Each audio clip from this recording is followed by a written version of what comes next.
They're luxury, romance, and money in motion. They are as exclusive as a private jet and as expensive as a mobile mansion. The craftsmanship make these cars a Rolls-Royce of rail cars. Opulent, elegant, one-of-a-kind vintage rail cars hitching a ride, transporting train travel from a time gone by into the 21st century. All aboard! We're about to take you for an incredible ride on board the most unusual, the most over-the-top rail cars in America.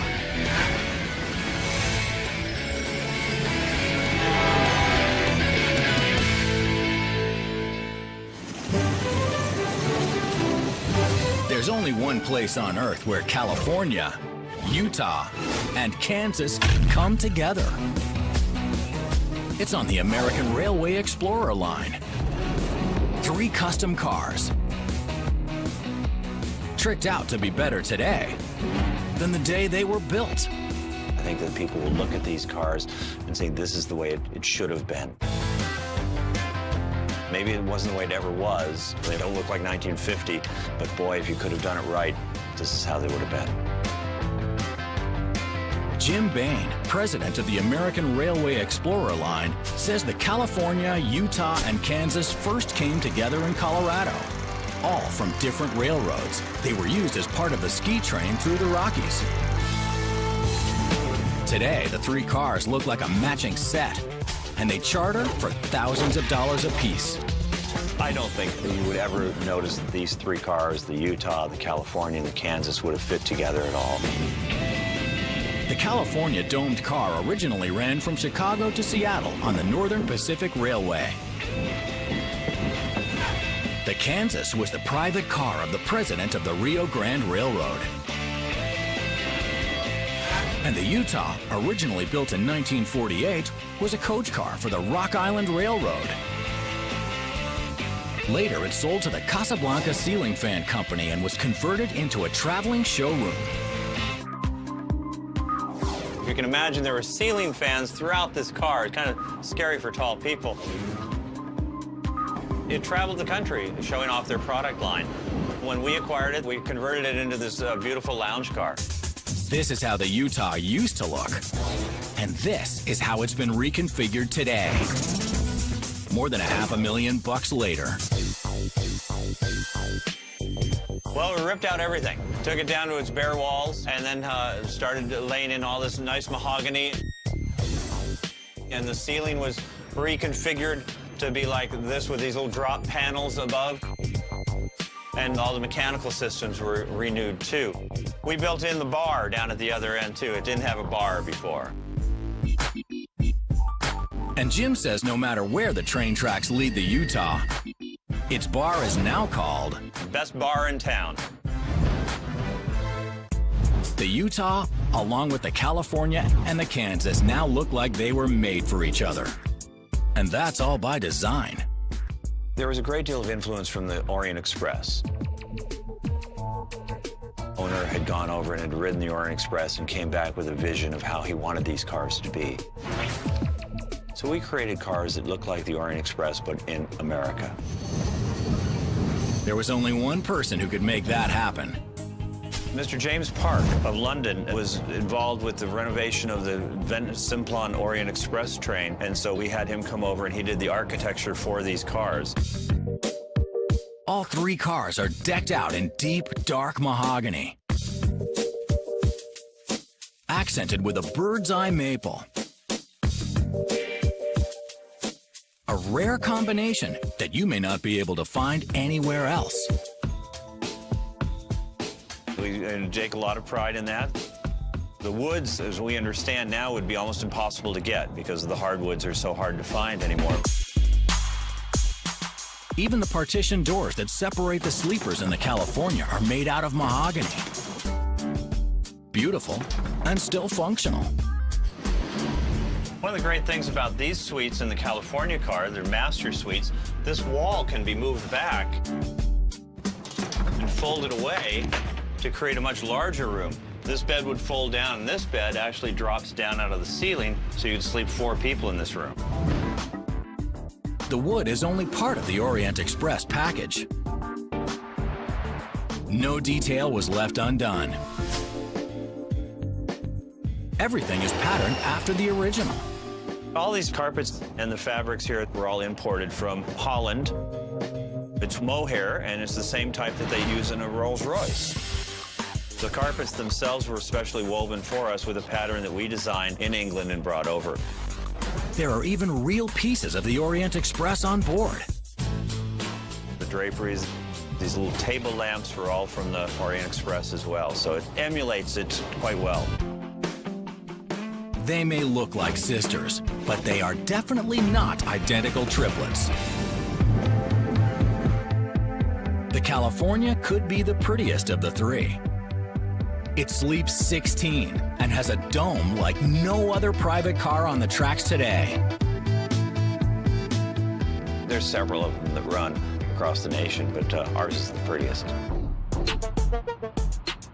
Most of the domers running the rails today use metal to frame the giant windows.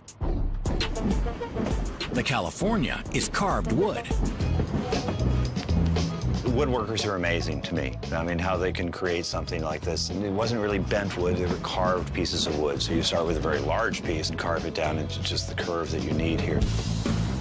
It was just a lot of small workmanship. And as you kind of notice around here, there really aren't any nail holes or any kind of way that, how did they hold this whole thing together? Blind joints and stuff that they did in here, that's a mystery to me. One mystery Jim can clear up is how dome cars were born. They were modeled after the old planes from World War II. The Vista Dome was actually invented in the Glenwood Canyon in Colorado. A locomotive engineer was going through and enjoying this magnificent view through the canyon and thought there ought to be a way for passengers to enjoy this too. So he had had some military experience with B-52s or something, you know, had this curved glass idea, and so he adapted that to a rail car, and they created the Vista Dome.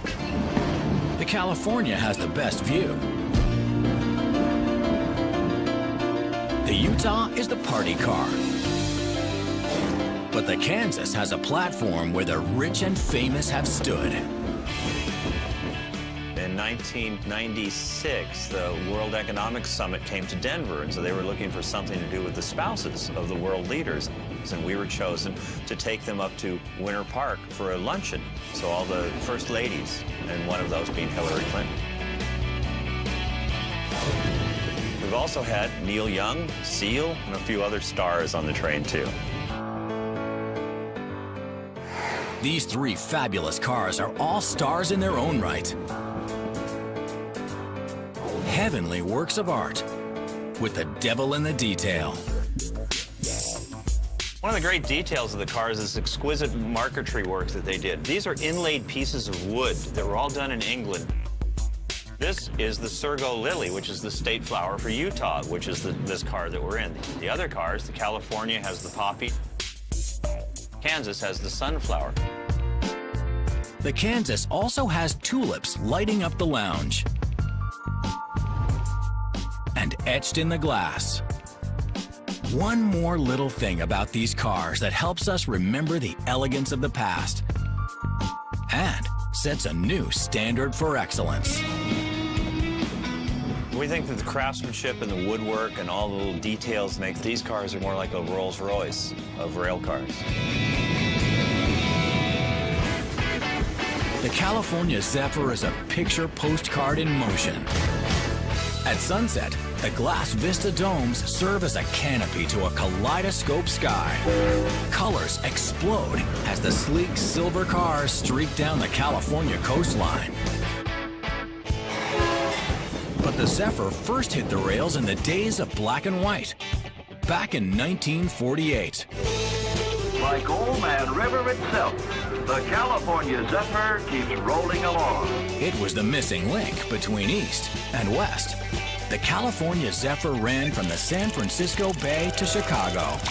It was once known as the most glamorous train in America. I think it was part of a wow factor. Bert Hermie is restoring 3 of the California Zephyr's original cars. The Silver Lariat, a dining car. The Silver Solarium, a Vista View dome. And the Silver Rapids, a sleeper car. The Zephyr was first retired from the rails in 1980. And Bert says these beautiful cars were in desperate need of repair. They were really rough, all of them. At some point during its retirement, there were transients that were in here. One pair of chairs had been burned. Amtrak welded the doors shut, welded bars over the windows in an attempt to prevent that from continuing. And I guess they were successful. It took us a day or so to get into the car, too. And once Bert and his crew broke through the bars, the cars were even in worse shape than he originally thought. The upholstery had been sliced and torn, and up here in the dome, it had rotted because of the sun. It took 4 years and plenty of money to restore these spectacular cars of the Zephyr back to their former glory. This car, we've got between $400,000 and $500,000 in it. That's mostly materials cost, because both my partner and I are pretty hands-on. There are some things that we've had to contract out, but not really all that many. If it were to go into a shop, it would have been double that. Despite the damage, some of the signature beauty items of the grand old cars were still there, including the original lighted lucite banisters. That's the first thing that people see when they walk in the car. And they go, oh, I remember those. Wow, I'm so glad he kept them. Bert and his crew were also able to preserve the old speaker grills. The grills were designed by artist Mary Losser, who also painted a large mural in the Silver Lariat that still looks picture perfect. It's one of very few that still remain. And she did much of the artwork in several trains, but each one of the dome coaches had a mural that depicted some aspect of life in the West. Since these cars were built for a specific train, the California Zephyr, the murals focused on aspects of Western life that romanticized the whole going West experience. This one was called Pony Express. Right behind that mural is a brand new kitchen. It's a new part of this grand old car that Bert put in when he turned the glassed Vista Dome into a car of fine dining for paying passengers. Dinner is now being served in the Clifford McDaniel was a porter for decades Silver Lariat. and now dresses up the Lariat's dining room. Enjoy your dinner. I still enjoy it because I like making people comfortable and making them happy, and I want them to remember the experience that they had. So I like to kind of be like an ambassador. Cliff says the food on the Lariat is fantastic, but the train adds the true flavor. Just look out the window on either side. You see America. And what more pleasant way to enjoy the scenery than from a train window. The Lariat's dining car is new, but Bert says he's gone to great lengths to preserve the elegance of days gone by. The car has its own monogram china, a lot of touches that people remember from way back when. It sort of paints a picture of the way things were way back in the day. The Silver Rapids is a sleeper car with 6 double bedrooms and 10 roomettes. They've been completely restored and still convert from a sitting room to a bedroom in a matter of minutes. When the bed comes down, the sink folds up and flushes out the side of the train. The sink is very similar to what you might see in an older cruise ship or something. It empties by folding it up into its stowed position. The Silver Solarium combines slumber and spectacular views. This Vista Dome car has a cocktail bar, a lounge, and 6 upscale bedrooms. You get 2 beds, upper and lower, a closet that will handle half a dozen garments on hangers. You get a bathroom with a toilet and a sink in it, hot and cold running water. You get seating area for 2 or 3 people when it's in day service. If guests wish to eat in their rooms, there are Pullman tables available. They're quite versatile cars. Another one of the hidden jewels of the Solarium is the elaborate artwork of the bar. The bar is original. It has its original carved linoleum front. The original paint job on it still exists under the paint job that's there now. It would be our hope one day to restore it. It's a wonderful piece of artwork. Just like the rest of the California Zephyr, It is a bygone piece of Americana. These simply aren't available anymore. Preserving the car is also a means of preserving a bygone era of service. Enjoy your dinner. Bon appetit. Panache that you're just not going to see today.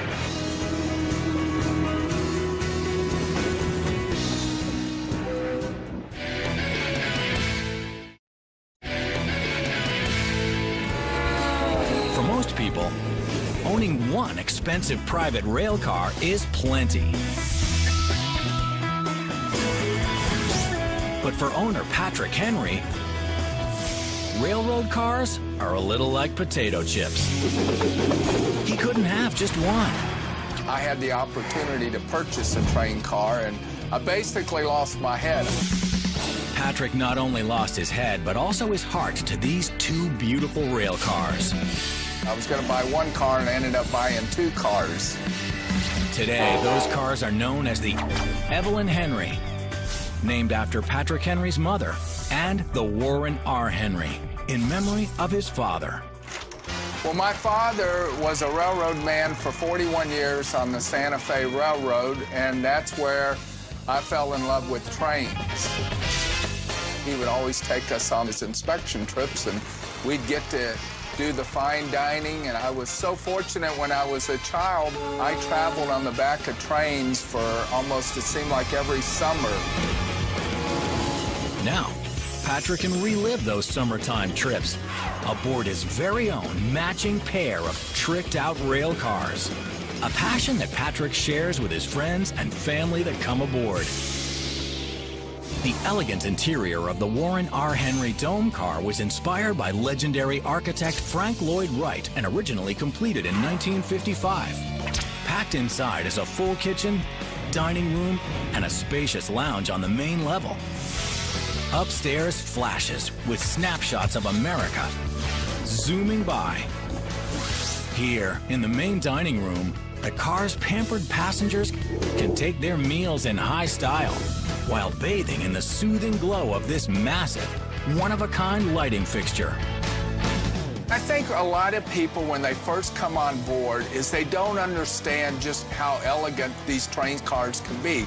Patrick has worked hard to restore the elegance.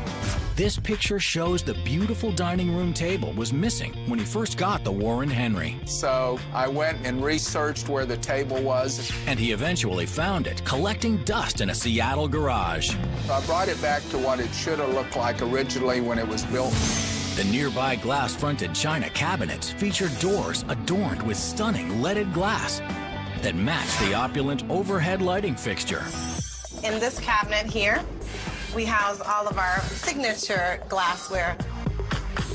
Onboard service manager Cashley Greenwood says literally everything is tightly tucked away. Everything here, as you can see, has a slot. So this one is designed specifically for the smaller glasses. We have the wine glasses here, which has a larger slot. Among the treasures, stemware from the luxurious Super Chief service, which ran halfway across the country, from Chicago to L.A. And now we come to an innovation of luxury travel unique in modern railroading. The Super Chief was operated by the Santa Fe Railroad, where Patrick once worked, and his father, Warren, built a career. The ultimate in comfort and luxury. The parlor provides a panoramic view and comfy seating. There are plush sofas and love seats, and swivel chairs that let you chat with friends as you sit back and watch the world go by. Tucked right around the corner, a modern beverage station with its very own well-stocked wine fridge. The gourmet dinner and all the other delicious food is prepared right here in this mini but mighty kitchen. Special latches keep plates in place as the car rips down the rail. And the chef whips up delicacy after delicacy. They're thinking you're going to get a little box lunch of a turkey sandwich, and next thing they know, they're getting shrimp wraps or lobster tail. And so I think people are amazed by the quality of the food that's cooked on board. For dinner, guests are treated to an amazing 4-course, 5-star feast, complete with personalized menus and a choice of fine wines, craft beers, and handcrafted cocktails. I usually come home a little bit heavier, though, than so I have to diet a few days after we get off the train trip. Terry Graham, Patrick's girlfriend, may hate jumping on the diet train, but loves riding the rails. It's so relaxing.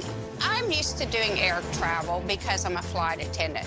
In air travel, the destination is what's important. Well, train travel is the opposite of that.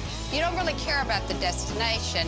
You enjoy every minute of being on the rails, looking out the window, relaxing, having your dinner, having your lunch, and enjoying every moment of the ride.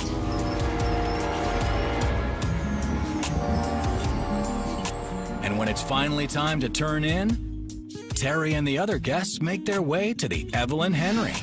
Patrick's beautiful private sleeping car was built in 1954 and sleeps up to 14 people in one master suite and 6 double bedrooms. I think one of the best parts of riding on the train is the rocking motion. We have so many people tell us they sleep better on the train than they do in their own house because of the slow rocking motion. The double bedrooms feature private vanities with hand linens and essential toiletries and direct access to a semi-private bath with all the amenities, including tiled showers. And for those who demand the best of the best, there's the Grand Canyon. The deluxe master suite with a spacious brass bed for 2, plush quilted bedding, and a totally private master bath where you can enjoy a hot, relaxing shower. And then slip between the covers and let the rhythm of the rails rock you to sleep.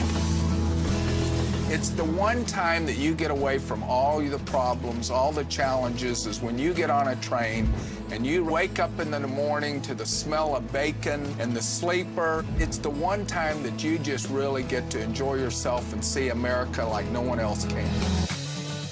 And you see it from ground level, and you're not seeing it from 35,000 feet. And then to be able to experience it on a private train car, it just doesn't get any better than that. Ever wonder where the phrase, the red carpet treatment, came from? Well, here's a clue.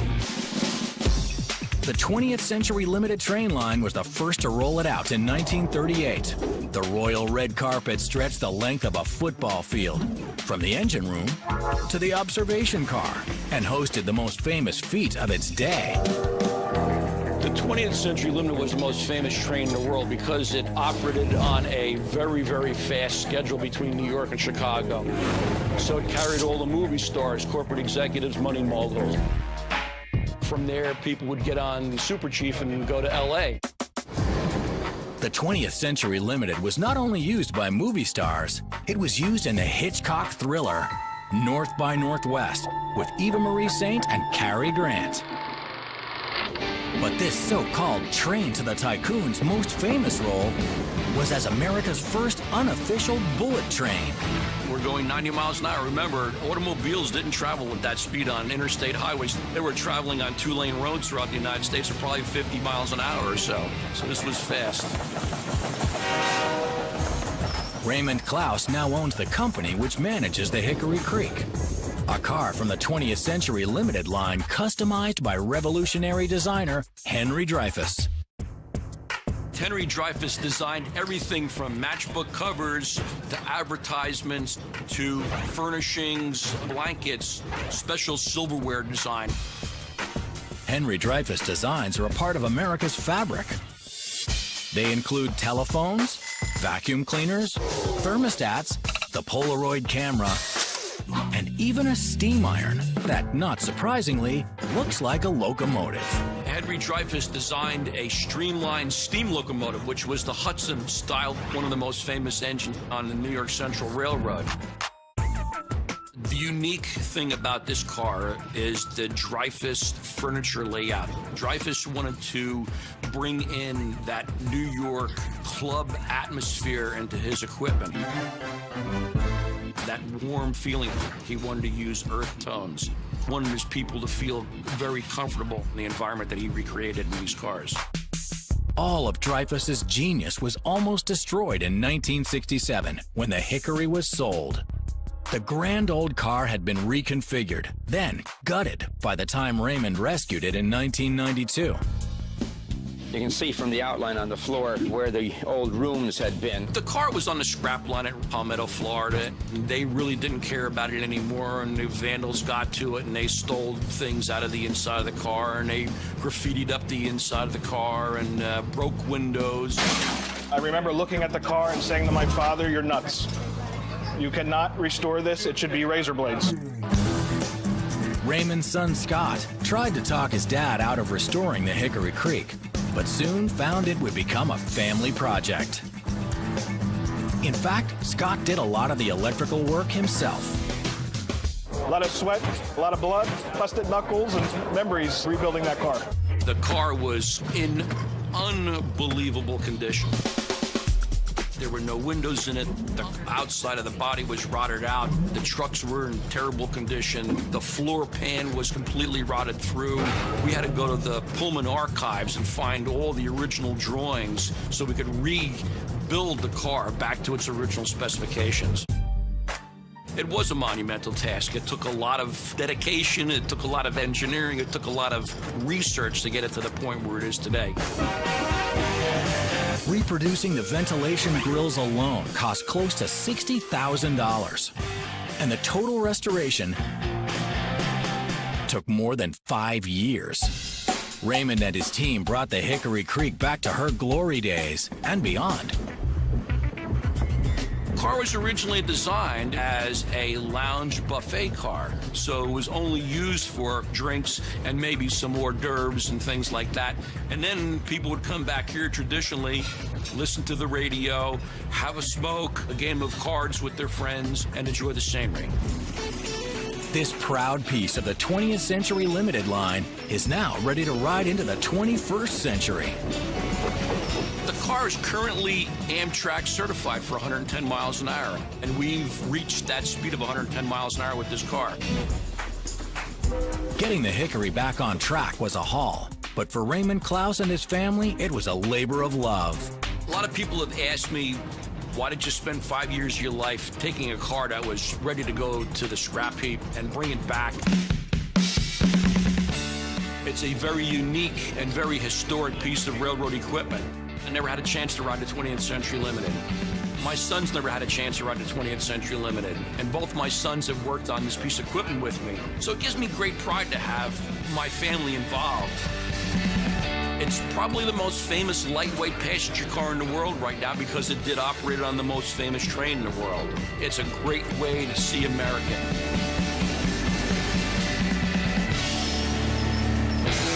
Every tricked-out train is unique and brings something special to town. But this next beauty could be called the Ringleader.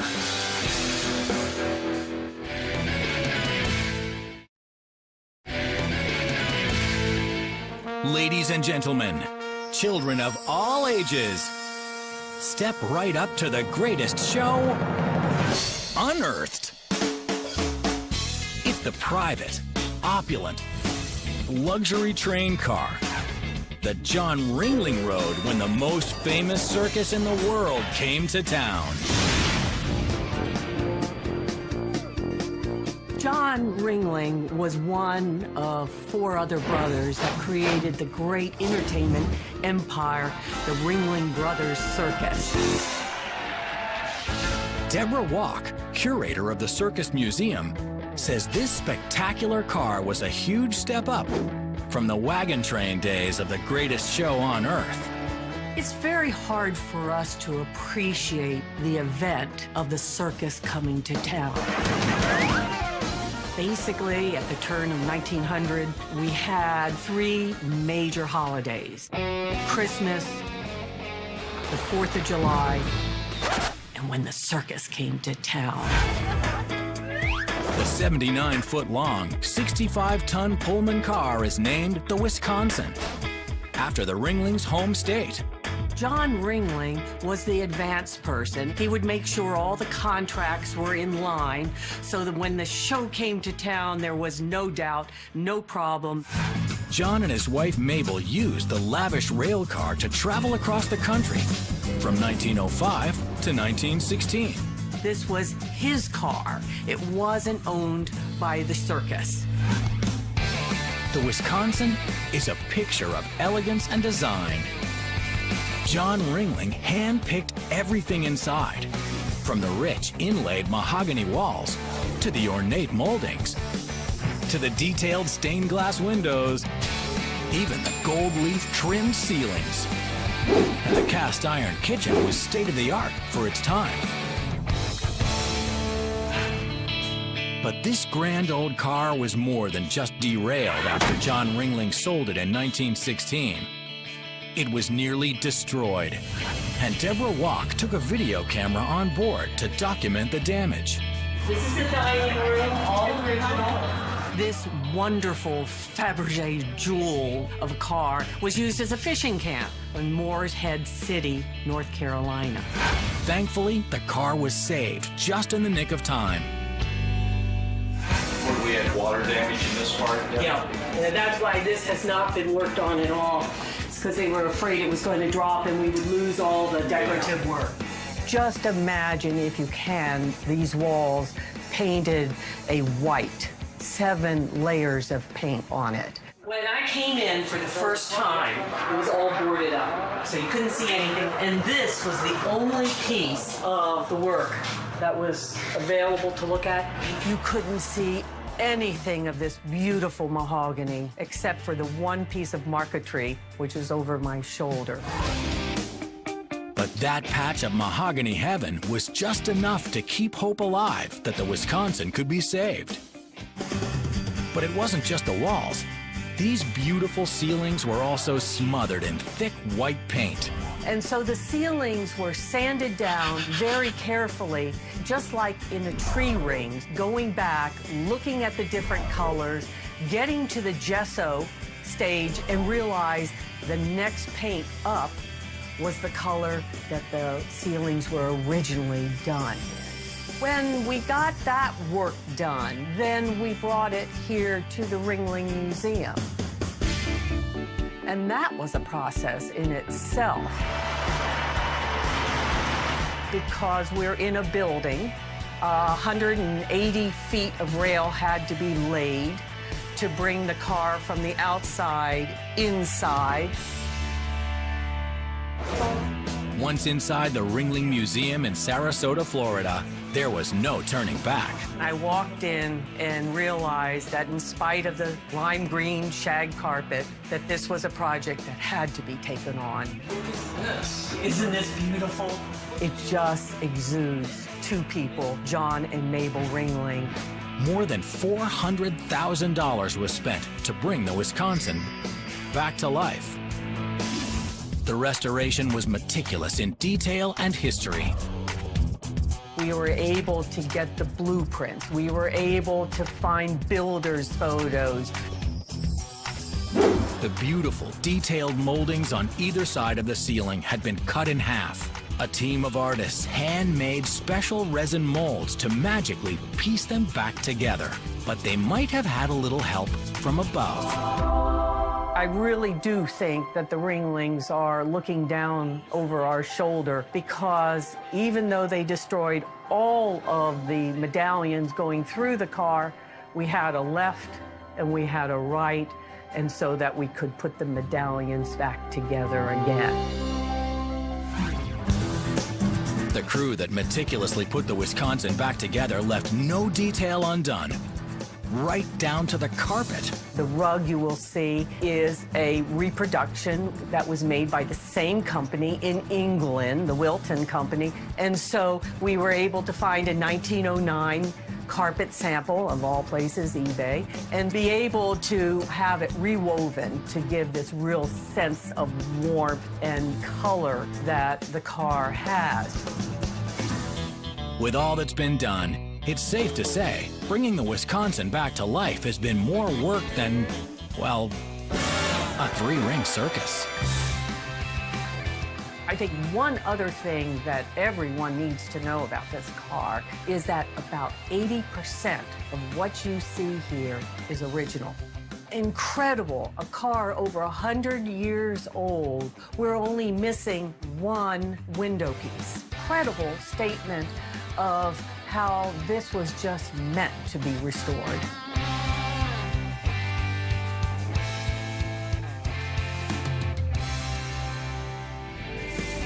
If you are ever standing on a corner in Winslow, Arizona, there truly is quite a fine sight to see.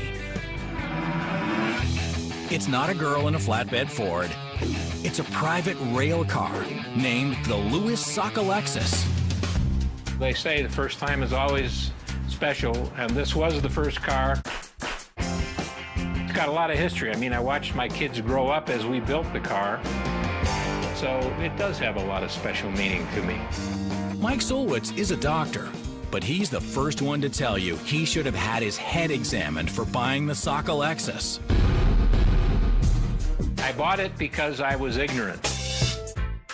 This particular car was my first foray into railroad private car rebuilding, and I didn't know any better. I was enamored with the car. I liked the history of the car. I've always liked the Pennsylvania Railroad. I liked lounge cars and bedroom, so it had a little of both. But if I had it to do over again, I would have never bought this car. Subsequently, I bought 3 or 4 other cars and learned that what I had to do on this car was monumental compared to what most people have to do on their cars. When Mike first bought the car in 1980, he thought it was a steal, especially at the price. Don't let this get out, $1,000, which I had to justify to my wife, who thought I had lost my mind, and maybe I did. And then it's been a series of checks ever since. You see, back then, the Sockalexus was not nearly the beauty it is today. In fact, the doctor says if the private rail car had been one of his patients, he would have told the ER nurse to prepare the family for the worst. I would tell them, notify the family that the chance of this patient making it is probably 1 in 1,000. The Sockalexus first hit the rails in the late 1940s as part of the Spirit of St. Louis on the Pennsylvania Railroad. It was a car on their flagship train from St. Louis to New York. Mike and his family spent 3 years working to rebuild the Sockalexus. Then he moved his medical practice and was forced to sell his very first precious private car. I was busy setting up my practice and really didn't have the time to devote to the car, so I thought I probably should sell it. Maybe later on I'll get into another car. Another car? Or the same car? Yep, Mike never lost track of his first love, and in 1994, believe it or not, he made a trade offer to get the Sockalexus back. I've got this Mercedes. Would you be interested in trading the Mercedes for a railroad car? And we dickered back and forth for several months. I think I threw in a Jeep and a trailer as well, and we did the trade. My wife comes to see the car that she traded her Mercedes for, and all she can see is an empty car that looked just like it did when we sold it. But Mike knew something his wife didn't know. The guy he got it back from had spent a ton of money to rebuild the undercarriage of the car. He bought the car, and then he proceeded to literally rebuild this car structurally from the ground up. There are photos that show the car devoid of floors and walls, and you're looking at the main center beam of the car with the earth down below it as they stripped everything out and then put it back together. Today, the Sockalexus is a picture of Art Deco perfection. The luxury lounge, once in ruins, is now littered with railroad classics. Etched glass reflects this grand car's glory days. This sandblasting was taken off of a Pennsylvania Railroad schedule from the late 1940s. One of Mike's greatest treasures is this replica of an old radio he and his grandfather used to listen to Cleveland Indian baseball games. The name Louis Sockalexus was the Penobscot Indian who lived in Maine, who was a baseball player for, at that time, were the Cleveland Spiders. They later became the Cleveland Naps in honor of Napoleon Lajoie. And then in 1912, the Indians was the name that was picked in honor of Louis Sockalexus. The The Sauk Lexus celebrates the past, but embraces the future. The cold metal walls have been replaced with warm wood. 2 of the 3 bedrooms have been converted to mirror one another. They now have bunk beds and bookshelves. And there's a shiny new stainless steel kitchen. A labor of love that's turned a $1,000 investment into a lot of blood, sweat, and money. There's well over $500,000 in the car. And any private car owner in the country will not blink an eye with that figure because they know what it takes to rebuild a car. Could you bleep that out for my wife? Mike Sulwitz says his wife has actually been with him every step of the way. Even designed the special cabin doors. A lot of people remark about the wooden doors, and then we have to tell them that these are metal doors that my wife managed to put a faux finish on. But it was Mike's passion that wouldn't let the Sauk Lexus die. It must be the doctor in him. The great pleasure I got out of having this car and the others was to be able to bring back to life something that was going to the scrap heap and see it run again.